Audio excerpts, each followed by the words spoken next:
अभिवादन स्वीकार कीजिए ब्रजेश मिश्रा का और आप देखना शुरू कर चुके हैं द डिबेट। बहनों भाइयों, कल कांग्रेस पार्टी के कुछ बड़े दलित नेताओं ने एक राजनीतिक कांड उत्तर प्रदेश में कर दिया। अब नासमझी में किया, जानबूझकर किया, पैगाम लेकर गए थे या ऐसे ही चुहलबाजी में पहुंच गए थे, लेकिन जो किया है वो बहुत बड़ा कारनामा है।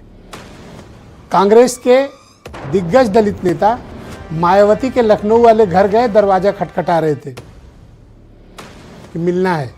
सिक्योरिटी ने खड़े पैर वापस तो लौटा दिया, लेकिन उत्तर प्रदेश में आज ये जबरदस्त चर्चा रही कि क्या राहुल गांधी ने अपने दूत भेजे थे जिनको मायावती ने दरवाजे से ही लौटा दिया। आज चर्चा है इसी विषय।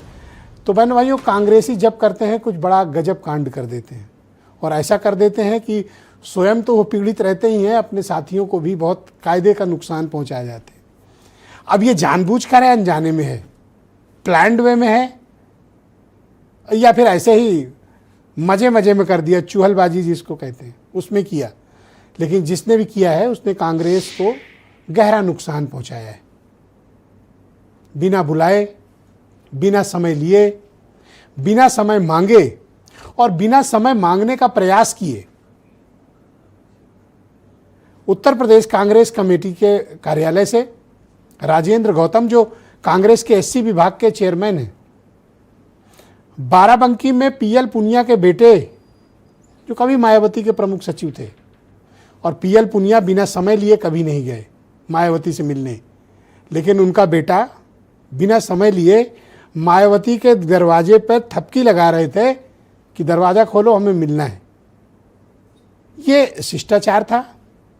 ये वाकई में ये लोग बड़े फिक्रमंद थे कि मायावती जी की सेहत कैसी है। जैसा कि तनुज पुनिया कहते हैं कि उनकी उम्र ज़्यादा हो गई थी, पता चला तबीयत ठीक नहीं, तो हम लोग देखने पहुंच गए। मतलब कोई तमाशा लगा हुआ है। तो अखबारों में आज खबर क्या आई कि राहुल गांधी का कुछ पैगाम लेकर राजेंद्र गौतम, तनुज पुनिया और एससी विभाग के और अधिकारी गए थे मिलने, लेकिन मायावती ने मिलने से इनकार कर दिया और गेट से ही लौटा दिया। बाद में कांग्रेस की तरफ से सफाई आई कि नहीं नहीं जी, वो पार्टी का तो मामला नहीं था, ये लोग अपने मन से चले गए थे। अब ये समझिए कि जहां पर कांग्रेस का मुख्यालय है और मायावती का घर है, 350 मीटर की दूरी है, सिर्फ 350। तो ये क्या कर रहे थे उधर, और ये क्या शिष्टाचार है किसी के घर जाने का, वो भी एक पार्टी की राष्ट्रीय अध्यक्ष, फॉर्मर चीफ मिनिस्टर, जिसको एनएसजी की सिक्योरिटी मिली हो, एडवांस सिक्योरिटी लाइजन हो, थ्रेट हो इतना बड़ा, उनके दरवाजे पर जाकर ये तमाशा करना, या फिर कोई पैगाम लेकर गए थे। वैसे दोनों तरफ से साफ हो गया है कि न इन्होंने समय मांगा था और न उन्होंने समय दिया था, लेकिन ये पहुंच गए मिलने। तो प्रारंभिक रिपोर्ट तो यही कहती है कि इसमें हाईकमांड की तरफ से कुछ संदेश लेके गए थे, लेकिन जिसको बाद में पार्टी के प्रदेश अध्यक्ष अजय राय ने खारिज किया, कहा ये सब इनका निजी काम है, ये अपना जाने। लेकिन इन चारों के खिलाफ कोई कार्रवाई भी पार्टी ने नहीं की, तो इसलिए मैं कैसे मान लूं कि ये पार्टी सहमत नहीं थी। और ये सीनियर लोग हैं, कोई ऐसे नौसिखिए तो है नहीं, कोई नए नए मनबढ़ नेता तो है नहीं कि बस ऐसे ही मुंह उठाया और चल दिया और किसी के घर की घंटी बजाने लगे, खोलो दरवाजा, मिलना है। तो राजनीतिक शिष्टाचार भी कोई चीज होती है। तो ऐसा क्यों किया? कल अखिलेश यादव ने एक स्टेटमेंट दिया था, सवाल सीट का नहीं है, सवाल जीत का है। यानी वो कांग्रेस को उसके खांचे में फिट रखना चाहते हैं। तो एक तबका ये मानता है कि ये समाजवादी पार्टी पर कांग्रेस की प्रेशर टैक्टिस है कि अगर इस तरह से हमारे पार्टी के नेता मायावती के दरवाजे पे जाएंगे तो समाजवादी पार्टी पर दबाव पड़ेगा। यही कारण है कि राजेंद्र गौतम, तनुज पुनिया, 3 और पार्टी के उनके नेता जाके मायावती के दरवाजे पर बड़ा ड्रामा रचा।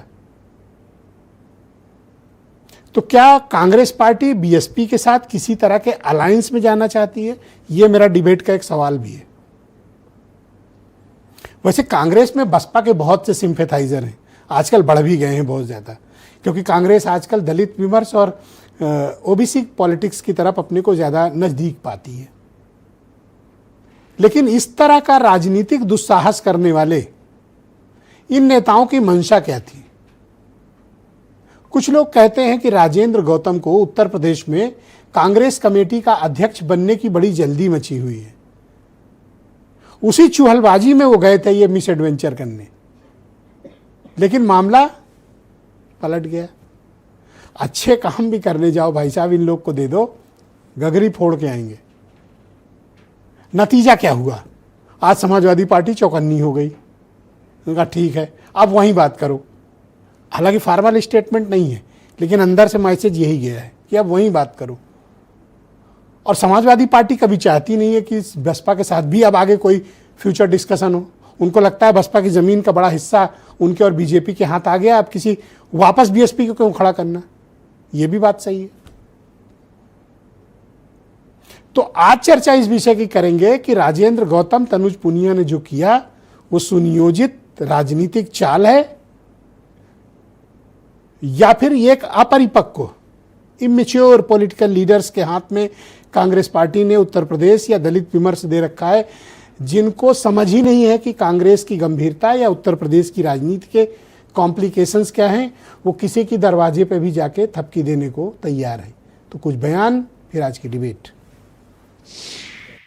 मायावती जी का नाम भी उठा, स्वास्थ्य के बारे में उनकी जानकारी कोई बता रहा था। राजेंद्र पाल गौतम जी ने तय किया कि पूछ लेते हैं, अगर अवेलेबल है स्वास्थ्य की जानकारी, हालचाल ले लेते हैं। समाज की बड़ी नेता है और उम्रदार भी अब हो रही हैं धीरे धीरे, तो उनके स्वास्थ्य के हालचाल लेने के लिए, उनसे जानकारी लेने के लिए वहाँ रुके थे। खैर वो अवेलेबल नहीं थी, मौजूद नहीं थी उस समय, तो पर्ची पे हम लोग ने लिख करके दे दिया था। कांग्रेस पार्टी ये प्रयास कर रही है कि गैर भाजपाई वोटों के बंटवारे को रोकने के लिए गठबंधन हो। समाजवादी पार्टी भी चाहती है कि इंडिया गठबंधन मजबूत हो। कुछ लोग उससे बात करने के लिए गए थे और वो घर में मौजूद थी, लेकिन उन्होंने बात नहीं करी और ये कहा कि बिना टाइम लिए आए हो। ये उचित बात नहीं है। अगर किसी नेता के पास कोई बिना टाइम लिए भी आ जाता है तो उसको उससे मिलना चाहिए। सपा से गेम करने के लिए, बार्गेनिंग करने के लिए ये सब ड्रामा कर रहे हैं। किसी नेता के यहाँ, बड़े नेता के यहाँ कोई जाता है तो टाइम लिया जाता है। बिना टाइम के जा करके अब मीडिया में संदेश देना चाहते हो कि हम लोग का बसपा में भी जा सकते हैं समझौते के लिए। ये संदेश सपा को दे रहे हो, तो सपा से ज्यादा बार्गेनिंग करने के चक्कर में ये सब ड्रामा कर रहे हैं।